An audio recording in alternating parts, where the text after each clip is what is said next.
नाशिकमध्ये कांदा उत्पादकांना बांगलादेश सीमा बंद झाल्याचा फटका बसतोय। बांगलादेश सीमा बंद असल्यामुळे भारतामधील कांदा निर्यात थांबलेली आहे आणि त्यामुळे कांद्याच्या बाजारभावातही घसरण झाली आहे। त्यासाठी बांगलादेशमधील निर्यात सुरळीत राहण्यासाठी प्रयत्न करण्याची मागणी व्यापारी आणि शेतकरी करतायत।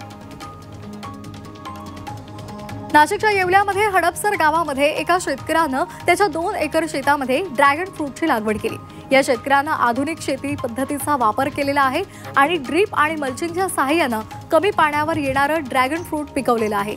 तर शेतीमधून शेतकऱ्याला लाखो रुपयांचं उत्पन्नही मिळालंय।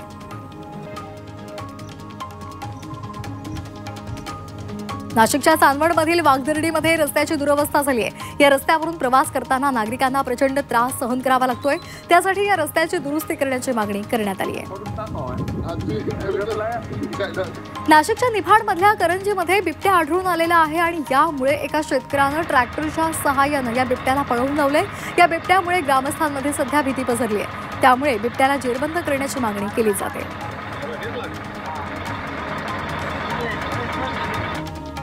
नाशिक रोड परिसरामध्ये दहशत माजवणाऱ्या आरोपीवर कारवाई करण्यात आली आहे। या प्रकरणामध्ये पोलिसांनी एका आरोपीला अटक केली आहे। आरोपी परिसरामध्ये दहशत माजवण्यासाठी तलवार घेऊन फिरत होता।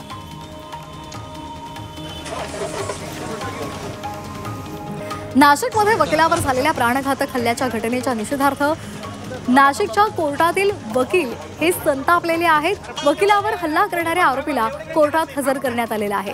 तर आरोपीला 4 दिवसांची पोलीस कोठडी सुनावण्यात आली आहे।